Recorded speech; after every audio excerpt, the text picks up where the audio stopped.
Biden kicks off Summit for Democracy with $690 million funding pledge. NATO allies Turkey and Hungary not invited to the summit. Israeli Prime Minister Benjamin Netanyahu addresses the event. United States President Joe Biden has kicked off his second Summit for Democracy by announcing $690 million in new funding for democracy programs across the world. The summit, which started on Wednesday, comes amid rising concerns about democratic backsliding in countries participating in it, including U.S. allies India and Israel. Addressing other world leaders virtually, Biden said strengthening democracy is the defining challenge of our age. Today, we can say with pride that the democracies of the world are getting stronger, not weaker. Autocracies of the world are getting weaker, not stronger, Biden said. That's a direct result of all of us coming together with confidence in ourselves and conviction in our cause. Critics have questioned the usefulness of the summit, pointing to Washington's own cozy relationship with authoritarian governments. Early in his administration, Biden vowed to center human rights in U.S. foreign policy, but once in office, he continued his predecessor's approach of prioritizing perceived American interests, rather than proclaimed values, in international relations. The summit consists of a series of in-person and virtual engagements, co-hosted by Costa Rica, the Netherlands, South Korea, and Zambia. The conference involves 120 countries, including Taiwan, but the Biden administration did not invite NATO allies Turkey and Hungary to the event. "We're committed to supporting democratic institutions, human rights, rule of law, and media freedom. So, decisions around whether to add countries to the summit invitation were made with all these themes in mind," White House spokesperson John Kirby said on Wednesday.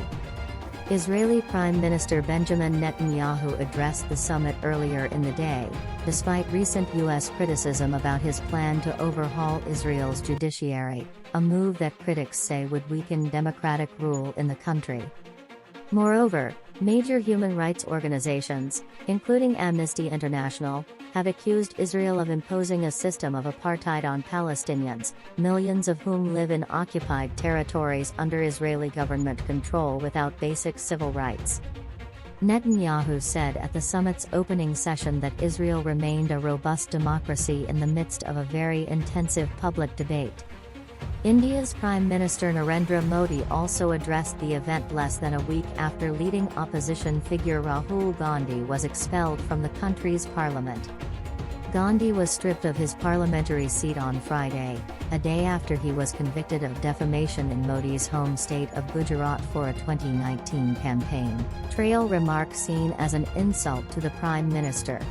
A senior Biden administration official previewing the summit on Tuesday said the event aims to focus on themes of strengthening democratic resilience, promoting respect for human rights, and advancing the fight against corruption. Biden said on Wednesday that one of his priorities will be to ensure that technology is used to advance, not undermine, democratic rule. The U.S. president highlighted a move by his administration last week to restrict the use of commercial spyware by government agencies. U.S. taxpayer dollars should not support companies that are willing to sell their products to abate human rights violations, he said. In 2021, Washington imposed sanctions on the Israeli spyware manufacturer NSO Group, which has been at the forefront of global discussions of spyware abuse. In his remarks on Wednesday, Biden also hailed what he called the unprecedented unity that democracies showed against Russia's brutal war of aggression against Ukraine. China, which has been the U.S.'s top geopolitical competitor in recent years, criticized the event, calling on Washington to stop interfering in other countries' internal affairs in the name of promoting democracy. Beijing, which is under one-party rule, was not invited to the event.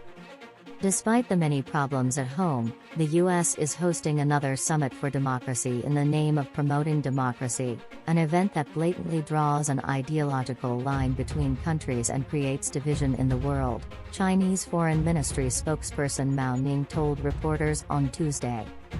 The act violates the spirit of democracy and further reveals the U.S.'s pursuit of primacy behind the facade of democracy. On Wednesday, 9 Democratic members of the U.S. Congress sent a letter to Biden urging him to take the opportunity of the summit to announce support for establishing a new U.S. institute to advance human rights in the country. Many countries have such independent, public bodies that serve as watchdogs, advise policymakers and investigate alleged abuses. In their letter to Biden, the lawmakers said a U.S. Human Rights Institute would strengthen popular knowledge and understanding of human rights and help to further improve compliance with our human rights commitments and obligations. That's today's latest news. Don't forget to subscribe, like, and comment so that this channel can continue to exist. Thank you for listening to the end, and I hope it's useful.